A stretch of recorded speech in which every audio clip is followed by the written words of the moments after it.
একটি নয়, দুইটি নয়, 90টি নাম মুফাসসিরিনে কেরাম তাফসীরের কিতাবে কোরআনের উল্লেখ করেছেন। সুবহানাল্লাহ। তার মধ্যে প্রসিদ্ধ কিছু নাম আছে, তার মধ্যে একটা নাম হলো আল কোরআন। আল্লাহ রাব্বুল আলামিন ইরশাদ করেন, ইন্না আনজালনাহু কুরআনান আরাবিয়্যান লাআল্লাকুম তা'কিলুন। আমি কোরআন নাযিল করেছি আরবি ভাষায়, যাতে তোমরা বুঝতে পারো। কোরআন এই কথাটা আল্লাহ রাব্বুল আলামিন আরবদেরকে উদ্দেশ্য করে বলেছেন, কারণ আরবদের ভাষা ছিল আরবি আর কোরআন নাযিল হয়েছে আরবে। কিন্তু এই কোরআনের বাংলা অনুবাদ আছে না নাই, ইংরেজি আছে না নাই? আমার মনে হয় যত কান্ট্রিতে মুসলমান আছে, কোন কান্ট্রি বাদ নাই যে কান্ট্রির ভাষায় এই কোরআনের অনুবাদ হয়নি। সুবহানাল্লাহ পড়েন। তাহলে এই কোরআন আমাদের ভাষা না হলেও কিন্তু এটা বোঝার জন্য পদ্ধতি আছে না নাই? কিন্তু আমরা কি বোঝার চেষ্টা করি? শুধু তাই নয় প্রিয় বন্ধুরা আমার, মুফাসসিরিনে কেরাম এই কোরআনের আরেকটি নাম বলেন, সেটা হলো ফুরকান।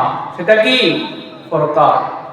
আল্লাহ রাব্বুল আলামিন ইরশাদ করেন, শাহরু রমাদানাল্লাযী উনজিলা ফীহিল কুরআনু হুদাল লিন-নাসি ওয়া বায়্যিনাতিম মিনাল হুদা ওয়াল ফুরকান।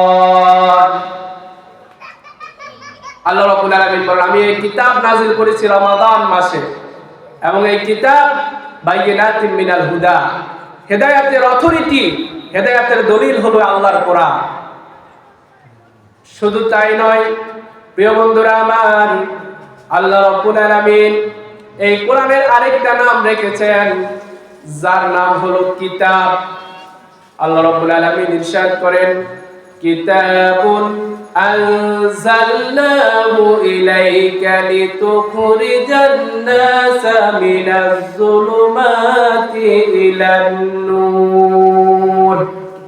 আমি এই আল কোরআন, এই কিতাব নাযিল করেছি মানুষকে অন্ধকারের নিমজ্জিত থেকে, অন্ধকার থেকে, গোমরাহি ভ্রান্তিতার অন্ধকার থেকে হেদায়েতের আলোর দিকে নিয়ে আসার জন্য। সুবহানাল্লাহ পড়ে। প্রিয় বন্ধুরা আমার, আল্লাহ রাব্বুল আলামিন এই কিতাবের আরেকটি নাম লিখেছেন, এই কিতাবের আরেকটা নাম আল্লাহ রাব্বুল আলামিন দিয়েছেন, সেটার নাম হলো তানজিল।